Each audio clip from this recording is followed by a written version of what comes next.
I was saying that let's change completely topic and let's go to an application in detail.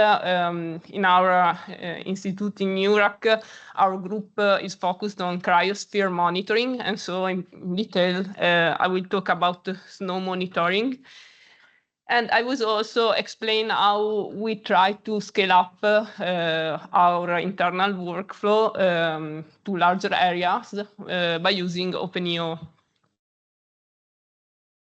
So this is also related to the Open Earth Monitor project. So we have a geo story in the project.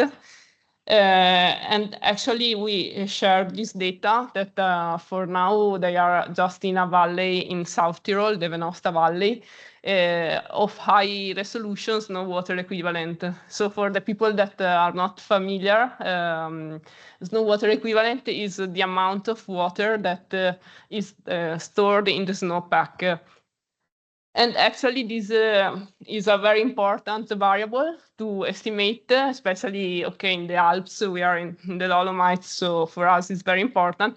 But not only, actually, we have also a project, we had a small project in the Andes, so we are working also in other areas in the world. But it's important for several fields. I cited here some of them.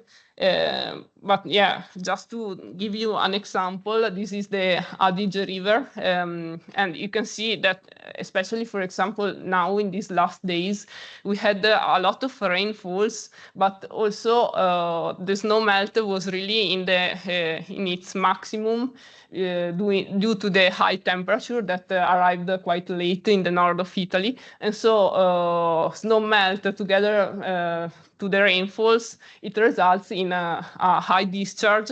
And that's really important for us to estimate for hydrological purposes when you have this high discharge in the rivers. So the outline of the presentation, I will say something about the snow cover fraction that if we have a pixel is the percentage of snow that is present in the pixel. Then I will talk about the snow cover area that is more or less the same concept but applied at a basin scale. So it's the area of a basin or of an image that is covered by snow.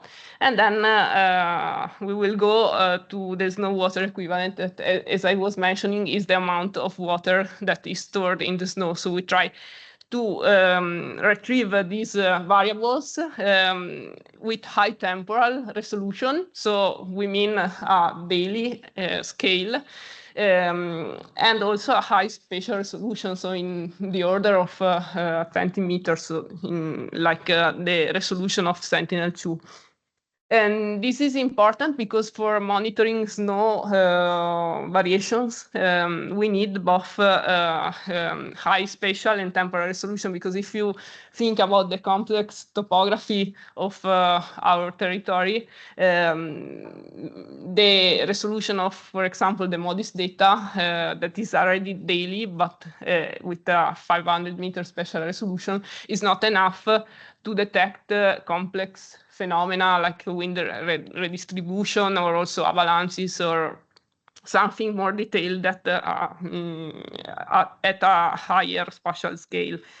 So to do this, we need actually a lot of data that need to be fused, to be merged, since, as I was mentioning, MODIS provide a daily snow cover information, but at a coarse spatial resolution. So we need to fuse these data that are daily with other sensors that provide a better spatial resolution, but are not daily, like Sentinel-2, Landsat, and also some SAR data, as we will see through the presentation. So when you try to combine all this data, you can imagine that it becomes a big data exercise that we started to thinking, okay, now everything is working locally because this is a work that was done by myself, but also by another colleague of mine during our PhD studies. So we managed to have our internal workflow that works locally, but what we are trying to do now is to scale up to larger areas by using OpenEO. So let's start with the snow cover fraction. So as I was saying, when you look at the number, for example, for MODIS, you have a coarse resolution, and you can count how many pixels looking at a higher spatial resolution are covered by snow. So you get a percentage, because depending also on the spatial resolution, it's sometimes a binary information. So only snow presence or absence is a little bit, is not enough to represent your problem. So especially as I was mentioning in a complex topography area. So to do this, there are some regression methods that are based on the NDSI, the normalized difference snow index that was mentioned also this morning by Michele. Or other methods that use the linear unmixing. So, you know, the spectral signature of different materials. And so you estimate the amount of snow based on a simple linear regression or a weighted regression on the amount of these materials in the pixel. So these are basically the state-of-the-art methods, but sometimes they fail, especially when you have complex situations. As you can see, for example, in this Sentinel-2 image, we have some atmospheric disturbance, but also shadows and a snow glint on some south exposed areas. And so, as you can see on the right, the spectral signature of snow can change depending on the conditions. So the ideal one would look like the first one, the red one. So would have a very clear shape, but in reality there are also some ambiguities, and it's not always so simple to detect the snow presence, especially in difficult conditions. So so the simple methods like the thresholding of the NDSI could fail in these cases.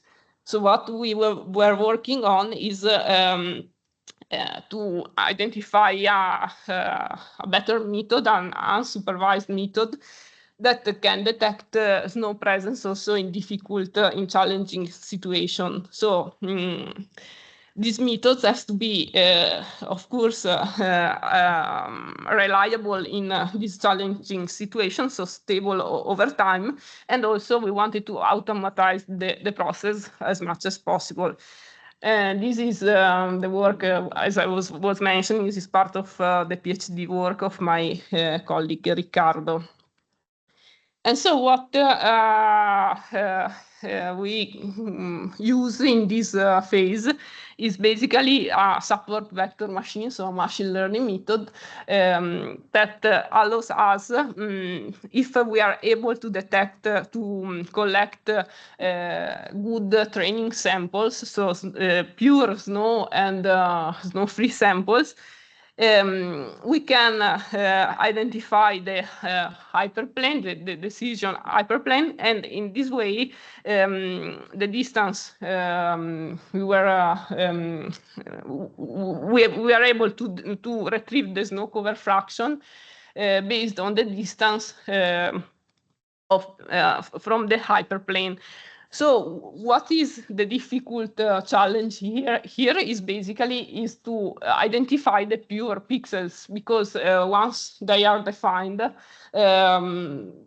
basically we just look at the distance from the hyperplane and that's all. But it's not always very easy to identify the trainings automatically, because as I was mentioning, there are some tricks. So we look at some spectral indexes, like the NDSI, for example, is one of them. But they, as you remember, the image of the spectral signature, sometimes there are these ambiguities. So what we need to do is to filter, to look at these indexes in different manners when you are in bright areas and in shadowed areas. So basically, this workflow requires to collect the training separately from shadowed areas and bright areas. Just to mention one challenge that we faced in OpenEO, when, for example, because Michele told me that there were some questions about also user-defined functions, one simple thing that we do in this workflow is to detect the shadows based on the hill shade. So, for example, in OpenEO, there was no user process already available to get the hill shade from the digital elevation model. So we had to define our own user-defined function to do that. And it was already, it's something simple, but it was a little bit challenging, because in OpenEO, when you define a user-defined function, it's working in chunks to optimize the performance of the process. And so, for example, you cannot, you don't get the data at the border of the chunks. So we had to think about this a little bit. So if you are curious, maybe to know something more, you can also talk to me later, and I can show you how the user-defined function looks like. Anyway, going back to the results, for example, here you see how our method performs with respect to a standard product, that is the Copernicus snow product. And you see that Copernicus fails to detect the snow in this shadowed area, while our method, our proposed method, is correctly detecting snow also there.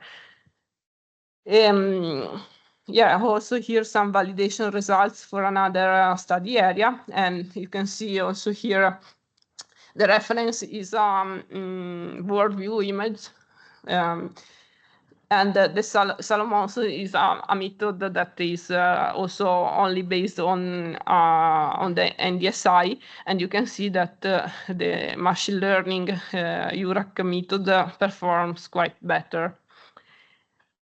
So you can imagine that we want a detailed snow cover fraction, because what we want to achieve is basically, when we reconstruct the snow water equivalent, what is disturbing us, let's say, is that the snow has to be continuous on the pixel. So if you have bad detection of snow, and you see that the pixel is going from snow to snow free, and that's not really correct, because it's an error in the image or a cloud presence. So that's not good when we are then going to reconstruct the snow water equivalent, as I will show later. So the next step is to obtain a smooth time series of snow cover area. And for getting this result, we start also to insert a multi-temporal time series concept. And we developed this method that is basically a fusion method between MODIS and Sentinel-2 data or whatever low and high resolution information. So the method is, the logic behind the method is very simple, because if you look, for example, at these three different dates, you can see that we have 3 different years, same area, but a very similar pattern. So if I would put a cloud here, this is another date, so a 4th date, another year. If I would put a cloud over there, I think if I ask you to guess the class, if it's snow or snow-free, everyone would agree that the class is snow. Yeah, so 100% sure. No, so basically what we are doing here is we learn from the context, so what you see outside from the snow, but you also learned about the history, because I showed you before other 3 examples showing a similar pattern, and so we learned also from the multi-temporality. So what we wanted to do in this work is to exploit this concept to achieve a daily high resolution and fuse MODIS and Sentinel-2 data.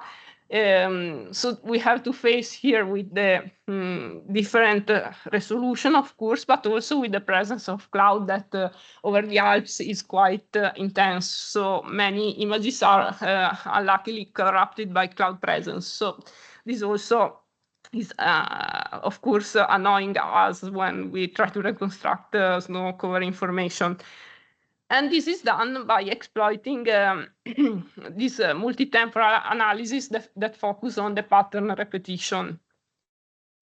So to give you an example, so there are basically 2 main steps. One is the gap filling. So whenever we have an image acquired for a specific date, and this is corrupted by clouds, what we do is simply a statistical analysis. So we put the same cloud for all the dates of our time series. So we put this artificial cloud, let's say. And so what we do then, we select a number S of scenes that have similar characteristics in terms of snow cover area, so outside from the cloud. And then when we have selected those similar images, we can simply compute some statistics. And so that's we call it conditional probability conditioned by the external snow cover area. So simple, we count how many times the pixels that are covered by snow were snow in the original images that were not cloud corrupted, because I remember you that the cloud is only in the image that we want to gap fill. So we get probability information in the cloud. And then we can reconstruct. So basically, we can replace with snow when the probability is always 1. So the pixel shown to be always snow. And we replace with snow-free when the pixel is shown to be always snow-free. In the middle, in this range, we also decided to reinforce the method with a machine learning model that is we used a generalized additive model that maybe it's not so common, but I liked it because personally I'm not very expert about machine learning, and this is a machine learning method that allows you to inspect the dependence on the of your target variable from the input variables. So for example, here in this example, you can see that for the elevation, that is the second plot, you have increasing probability with increasing elevation. So an increasing probability to find, to classify a pixel as snow with increasing elevation. On the other one, for example, the slope, the higher the slope, the lower the probability to find snow, because of course you have also gravitational forces, and so the snow falls down. So similarly, we have also the downscaling that works in a very similar way, but this time the probability is not conditioned by the snow cover area, but by a snow cover fraction that is the one of the resolution of MODIS. So we downgrade the Sentinel-2 information, we get a snow cover fraction, then for a specific snow cover fraction, we compute these probabilities.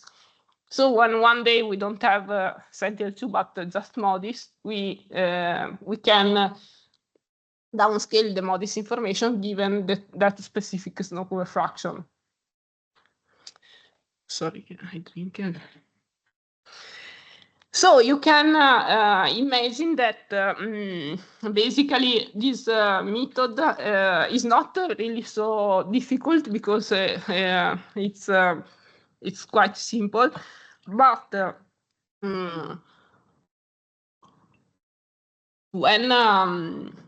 when implementing it in OpenEO, for example, we faced some challenges, because you have several logic masks that overlap. So, for example, if I go back to the gap filling, so we first mask the cloud, then we mask all the scenes of the time series, then we compute these statistics. So there are really several processes that need to be applied to the time series, and especially the point is that we have to do this for each image that is cloud corrupted, and also we want to reconstruct a daily information, so it means for every day of the year for a large area. So actually it was not so simple as we expected. And so, but anyway, at this point, we managed to implement at least most of the snow cover fraction part in OpenEO, and also this gap filling and downscaling that is still not complete, because then we also need to merge both the gap filling and the downscaling procedure, and also add the machine learning part, but still at least the two separate things are more or less working.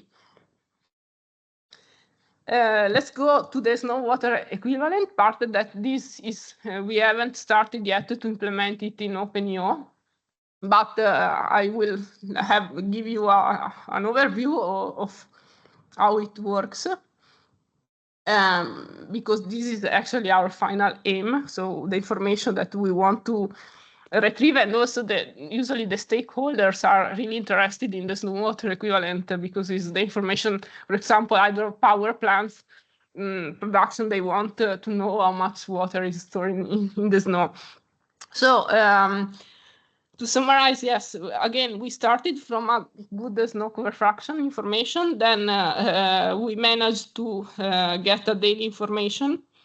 Then if we also add to this the SAR information that explains us when the snow starts to get wet, because of course from optical data we just get an information if there is snow or not, but we don't get information about how much mass is stored in the snow.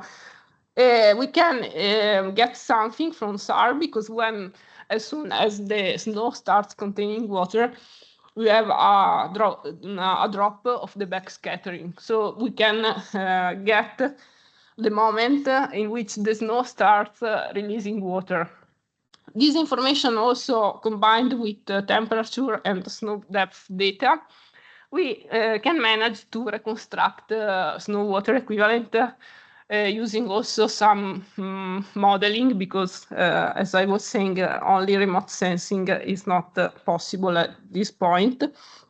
So in this work, actually, we used a degree day model, but any kind of more sophisticated model could be used. We are also trying now to assimilate the snow cover area information in more sophisticated physically based models. And it works like this, just to also, it's a curiosity.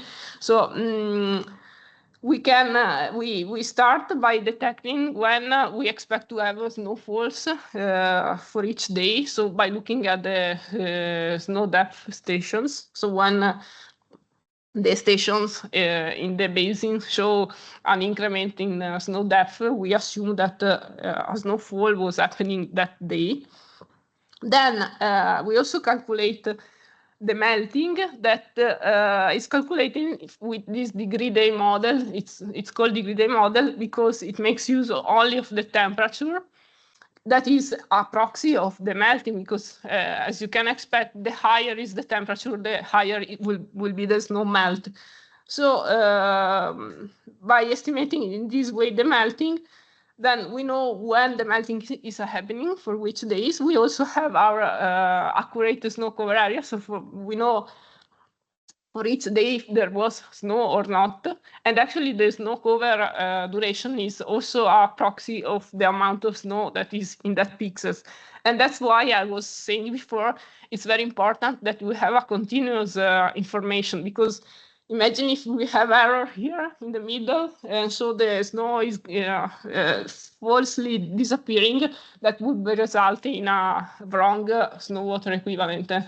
And actually, that's why we also implemented a smoothing method of the snow cover area that I haven't explained here in order not to take too much time. But this is a problem. The dropping the alternate snow presence, especially at the end of the season, that is not correct, is a problem for many modelers that are always complaining of remote sensing data. I don't work because at the end of the season you see snow free over the same pixel, and that's not good. So if you get the total amount of melted snow, then you know that what is melted is the same as it was accumulated. And so you can simply redistribute the snow water equivalent over the season for each pixel. So this is something that is done pixel-wise. And something I would mention is probably that, I think when you want, in generally, when you want to implement and speed up also your code, you have to think about an array implementation, but especially this we have to do when we use OpenEO, because the logic behind OpenEO is more to use an X-array logic rather than a NumPy logic. So it's really important that all this stuff is fogged to be implemented in an array logic. So just to show you some results, how the maps, it's a delay.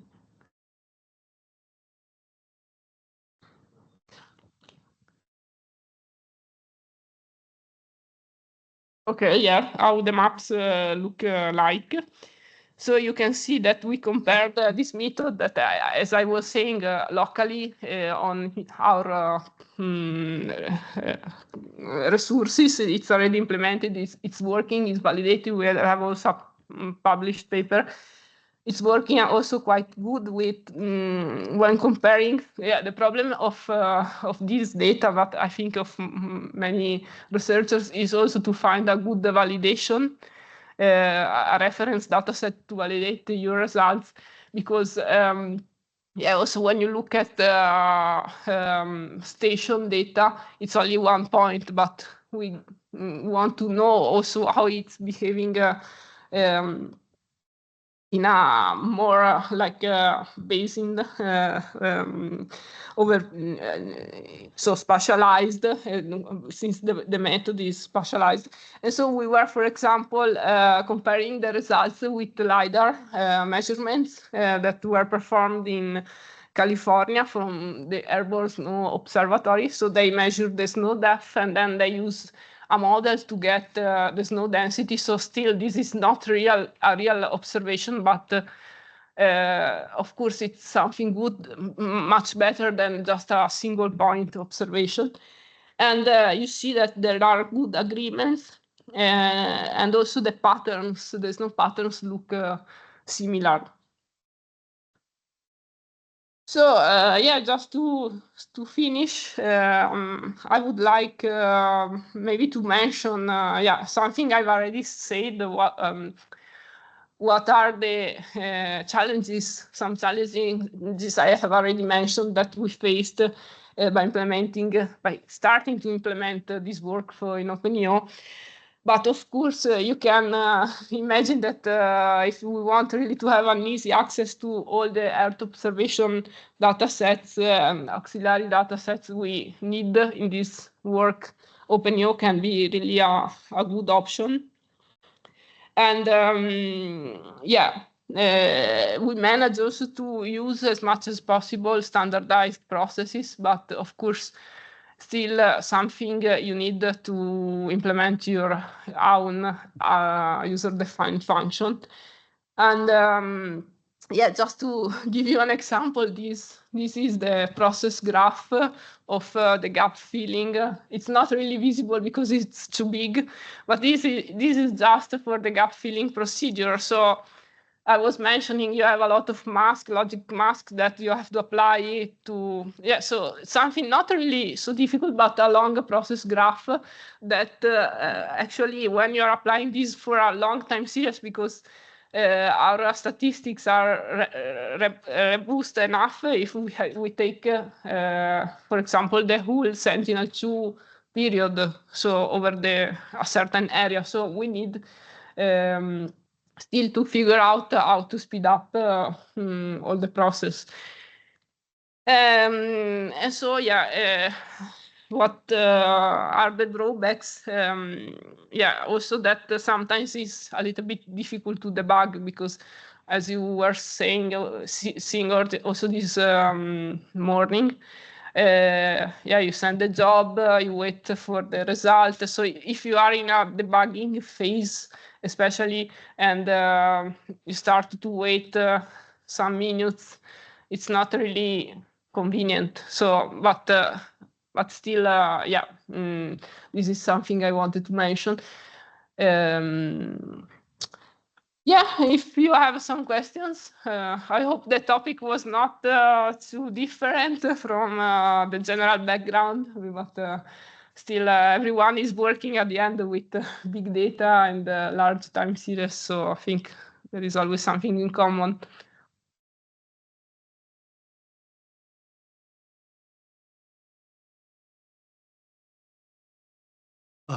Yeah, maybe some questions for Valentina.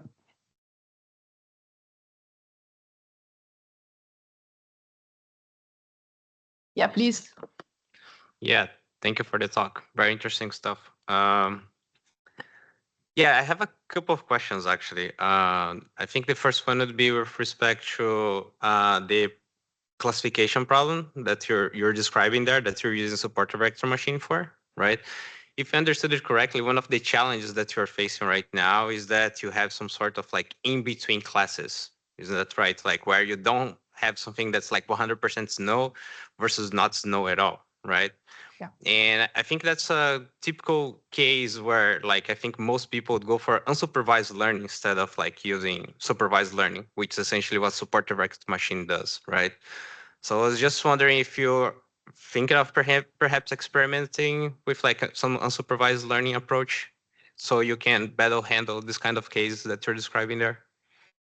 Yeah, so I have to say that this is more the work of my colleague, so I'm not really in the topic, so he was developing this.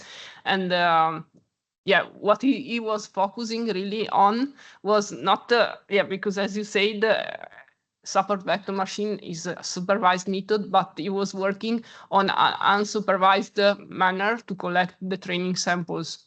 So basically, for each image, you have different illumination conditions.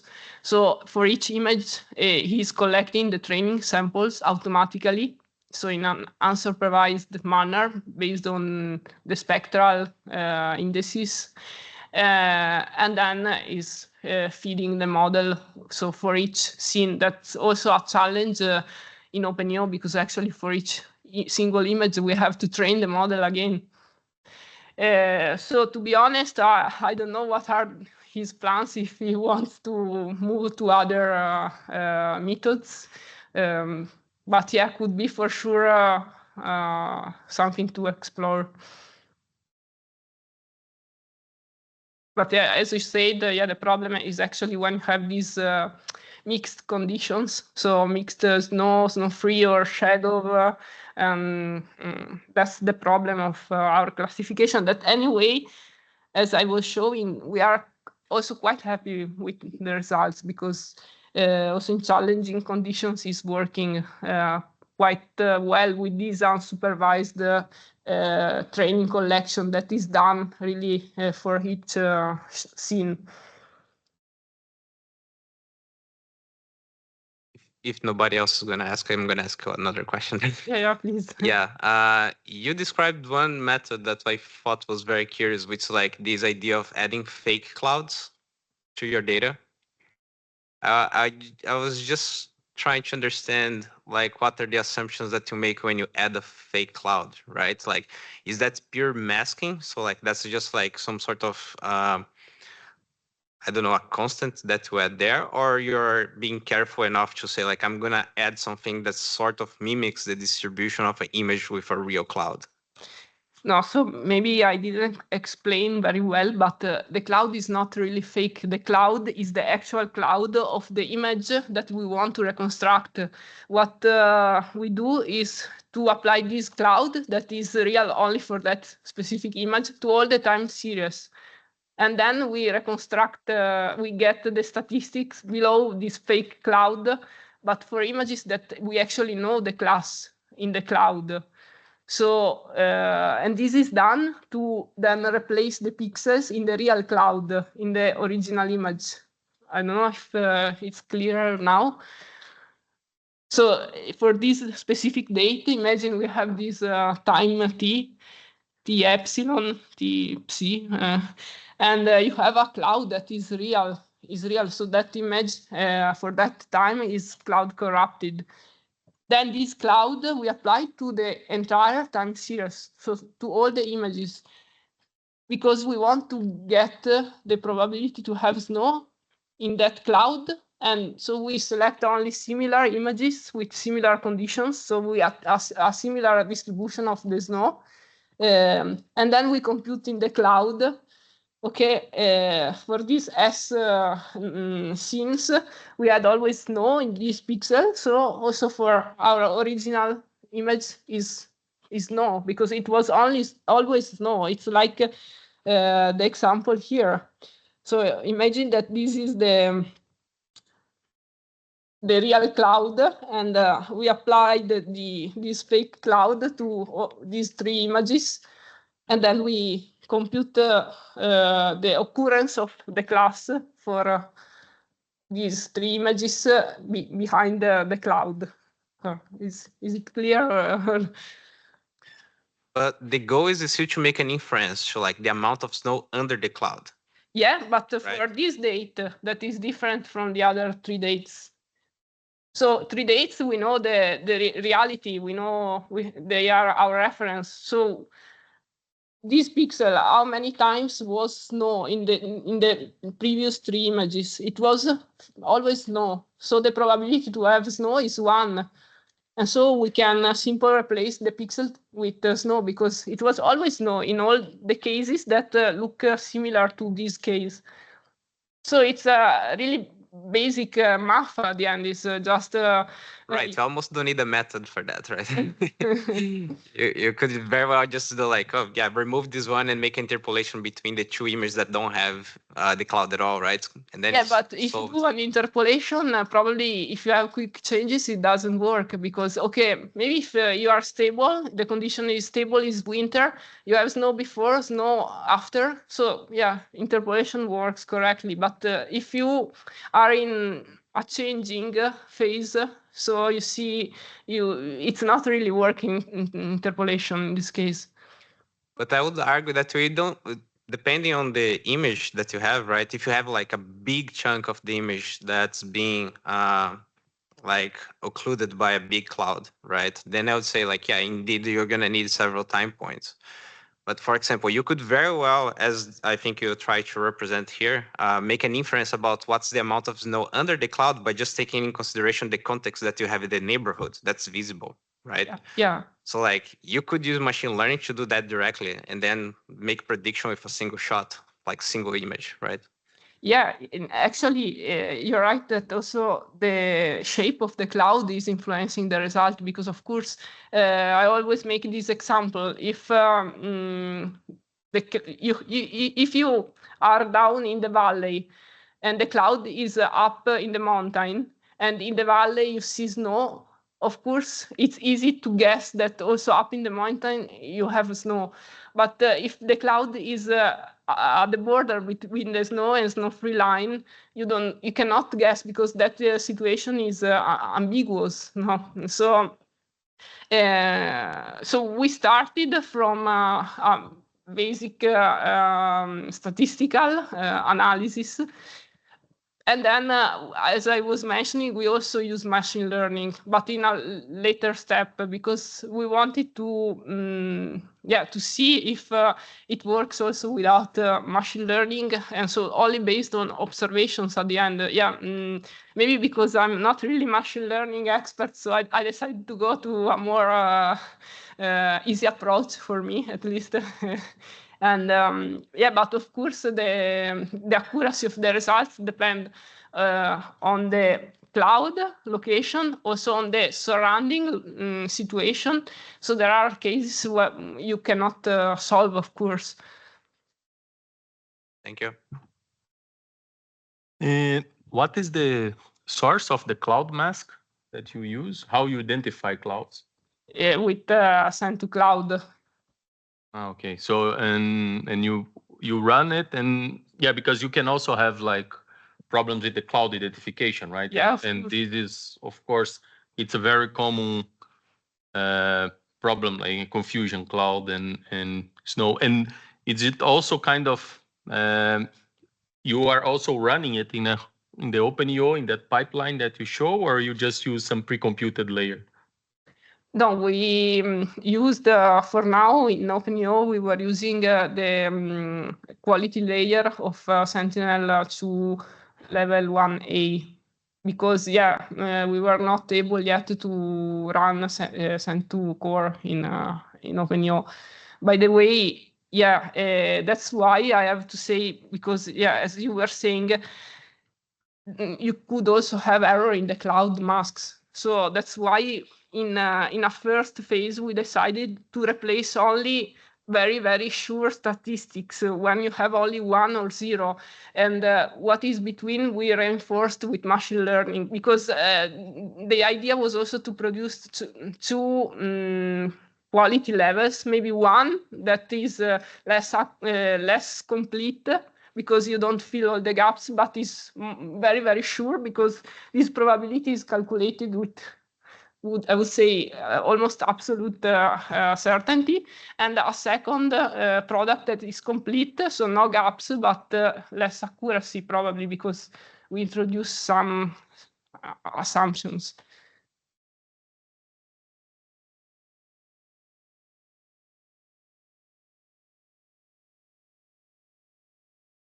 Maybe, Valentina, you can also mention that for the debugging and the testing, you also use the local processing feature of OpenEO.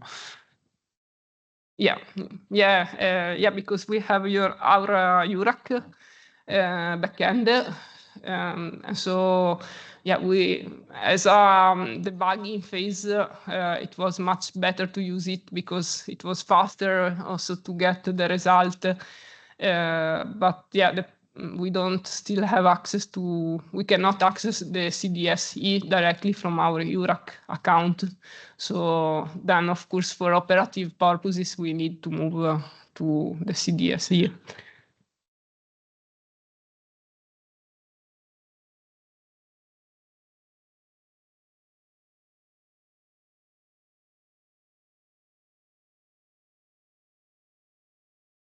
Yeah, no more questions?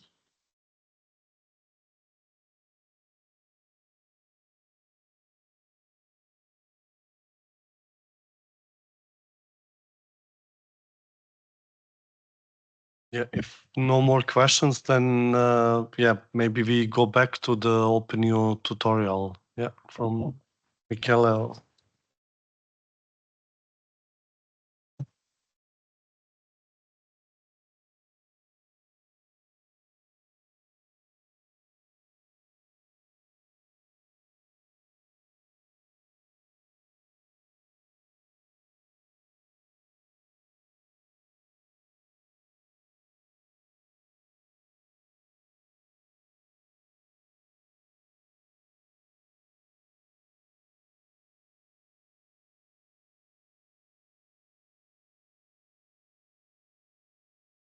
In the meantime that I turned on my computer, did someone of you successfully complete the exercise that we tried before?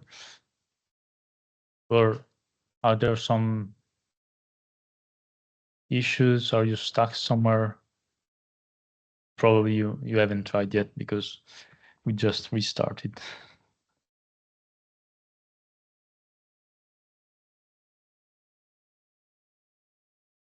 So let me join the meeting again.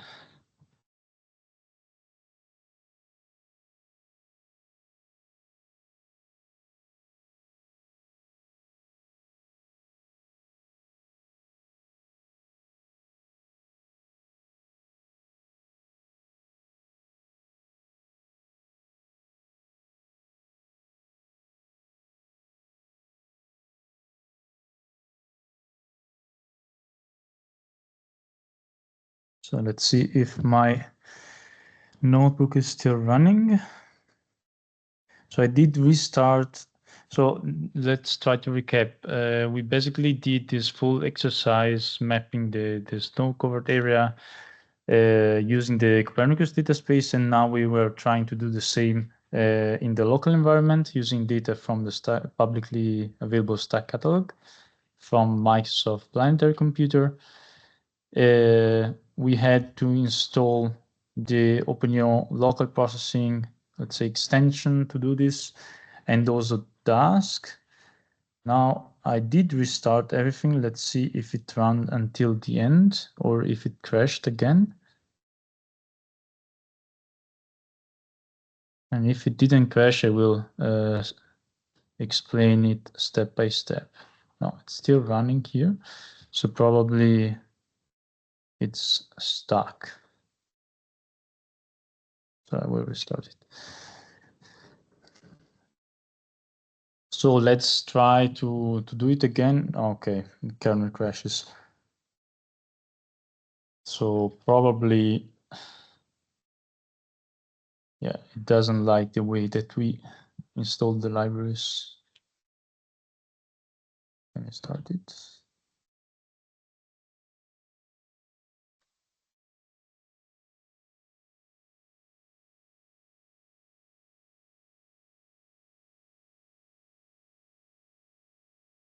Let's try this other kernel.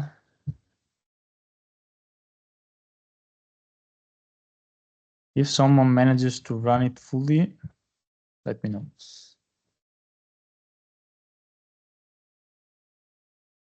In the meantime, I mean, we don't have to focus on this exercise, but if you have any other idea in mind that you would like to explore, or if you would like to have some more insights about a particular topic, just let me know. Maybe previously I forgot to mention a couple of things about user-defined functions and also machine learning. For instance, where's the one about UDFs? Yeah, here. So basically, a recurring question is, what if I want to run a code that involves processes that are not yet available as an OpenEO process, and it's possible using this user-defined function concept, which basically allows you to inject custom Python or R code into the OpenEO process graph. The only thing is that you have to follow a particular syntax to create the function, and you have to use the Xarray container to parse the input data, which is coming from the backend in chunks, and then you have to pass the output again as an Xarray object. So sometimes it's challenging because as Valentina was saying, sometimes you define an algorithm that works on the wall of the image, but then if you have to work on special chunks, you really have to rethink the algorithm, and it's not obvious that it works out directly as you implement it, because if your algorithm is using the special context, then you really need to understand if you can work with not overlapping chunks, or if you have to design your algorithm to work with overlapping chunks, so computing the result for a smaller extent, given a bigger special context. So just to mention that it's possible. Sorry, Michele. And is it possible somehow to combine this with Dask and Xarray chunks? So inside of the UDF, or this is too complicated? The issue is that it's really backend dependent. So currently the UDF is supported only by the implementation by Vito, and usually they provide inside the UDF chunks of 256 by 256 in terms of spatial dimension. There's another process in OpenEO which is called apply neighborhood, which allows you to define your chunks in terms of spatial and temporal dimension. And in that case, you can control the dimension of chunks. But then once that you have that chunk, you shouldn't, again, try to parallelize it more, because you already have, let's say, a worker computing that particular chunk. So that's the most basic level that you should go. So, for instance, if you are inside the UDF working with chunks, you would not at all create loops over the pixels. Otherwise, it would really be super slow. That was something that we also tried out with Valentina. But you really have to design your algorithm to work directly with the arrays and with that particular chunk of data. Additionally, we're working on implementing the possibility to run the UDFs also locally, because currently it's possible to run them locally, but you can't reproduce the behavior of the backend you can't reproduce the chunks that the backend is using. So currently you can debug your UDF locally, but you'll get the whole image as an input. And therefore you can't get into these edge cases where you're working with chunks and your algorithm doesn't work because it's not getting the full image.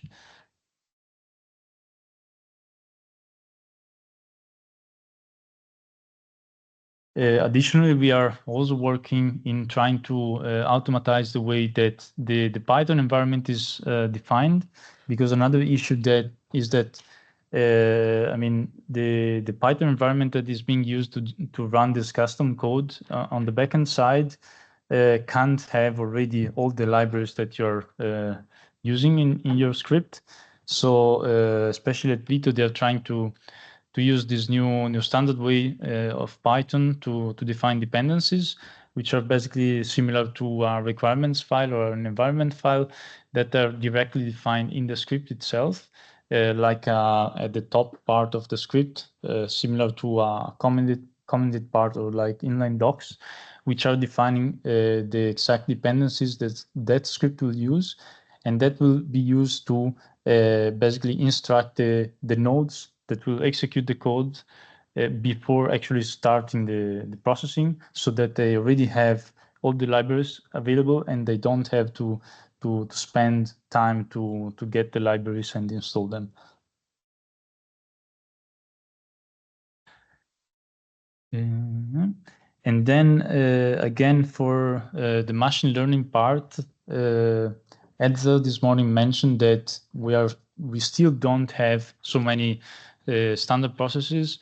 I would say that, in my opinion, it's going to be quite difficult and challenging because there are so many, especially in the deep learning world, there are so many new architectures and networks that are being created every year, month. And it would be really challenging to define a common OpenEO process that standardizes the way you create deep learning networks. So currently, what's the general approach is that you basically get the data. For instance, this photovoltaic project that I worked on, I basically defined on the client side all the polygons that I was interested in across Europe, and I used the polygons to get the data. So I just got the little chunks of data that I was interested in. Then the model was trained locally. It was converted to this ONNX framework, which is trying to standardize the way that you describe machine learning models. And that model then was uploaded to a public repository and then used in an UDF to perform the inference online with OpenEO. Another example was using random forest regression. In that case, we did use both the training and the classification or regression in the cloud, and there were more or less 500 polygons scattered around Europe that we were considering. And the challenge was that it was bit difficult to get at the backend side to get this process, which is called aggregate spatial, to work with such a sparse data array with data coming from different areas of Europe. So basically, some work has to be done at the backend side to optimize this kind of use cases. But finally, we did manage to train the model, store the model as a file, then reload it in OpenEO, and then perform the inference. Yes, Leandro? So this UDF, it's a user-defined function, right? Yes. And you can apply it for pixel or for a patch, or how it works. So, and also, and the other question is, you need to load the model for every user-defined function also. So so basically, when you load this code, then in the backend, this function will receive a chunk of data, and then it depends on you what you want to do with the data. So you can apply something which works at pixel level, something that works at time series level, depending if the data type that you get is a 2D slice or a 3D slice or 4-dimensional. So it's possible to do both. And for the model, there's a kind of caching system that basically gets the model and then distributes it across the workers. So it's not reloaded every time.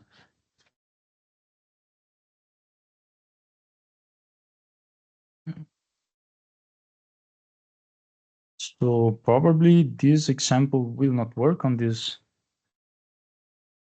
in this environment. Yeah, maybe I'm pushing the limits of the Jupyter Hub of Copernicus. Yeah, probably due to the fact that here we are downloading more or less 3 gigabytes of data. So probably they don't like that.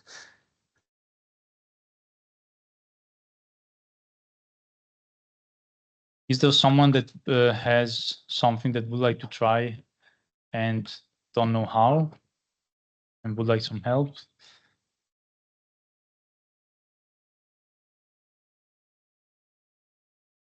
Previously, someone told me that he was trying to get to download data from OpenEO for a large area, and it might be possible that it just doesn't work. So my suggestion would be if you're trying something that you consider should be feasible, because as we are saying, OpenEO should take away this complexity to the user. So the user shouldn't care about splitting the area of interest in smaller ones so that you can download it.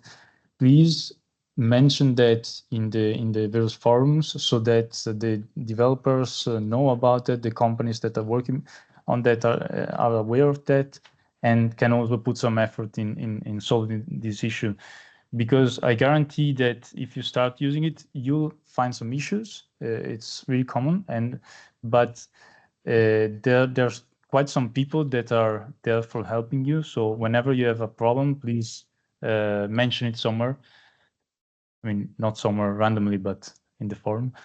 And there will be someone helping you.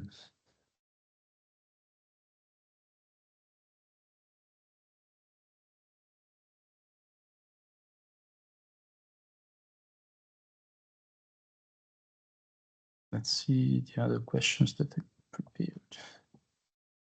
Yeah, Michele, one question for UDFs.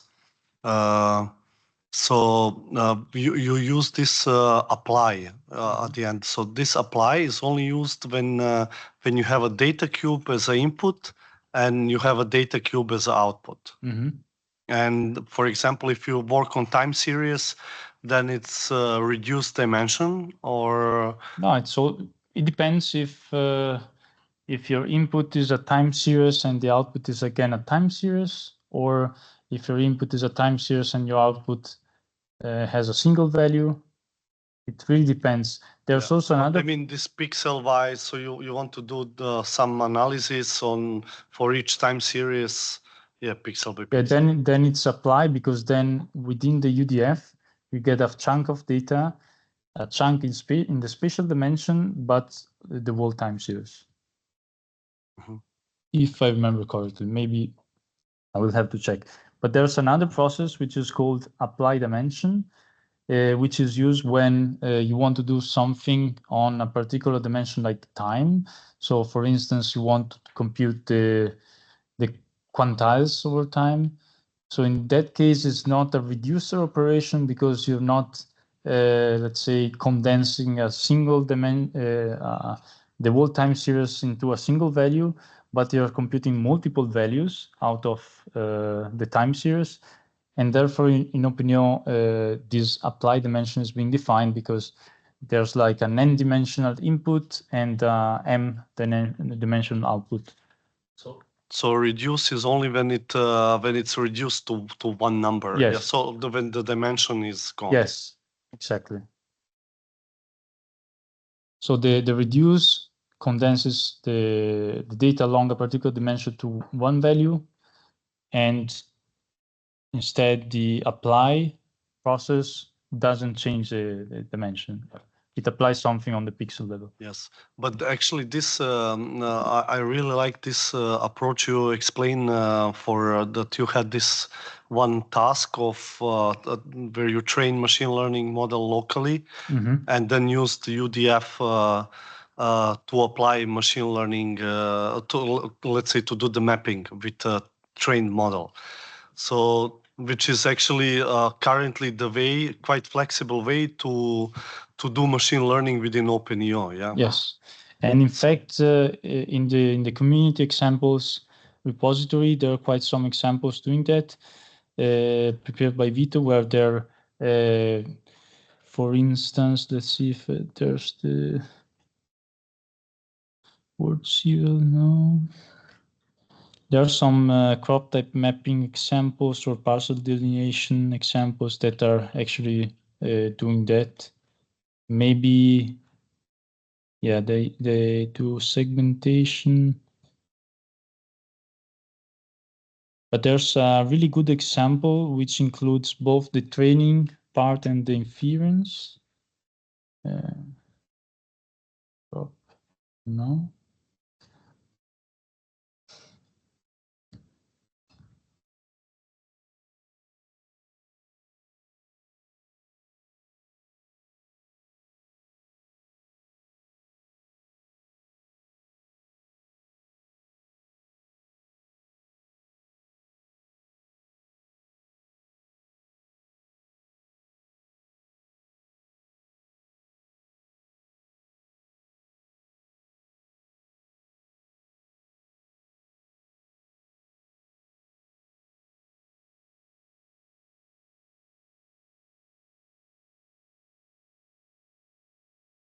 Oh, this is the same. Yeah, but that's the general approach right now to overcome the limitation of defining new processes. But I know that Ed and Brian Pondi from Munster, they're really putting a lot of effort in trying to standardize this approach. Yeah, actually, this can be. I also yesterday I talked with Martin. So, yeah, my colleague from YASA. So he has quite interesting idea, like what we can also do as a part of this hackathon, like as a joint effort. So to identify some like a minimum necessary steps for classical easygoing machine learning.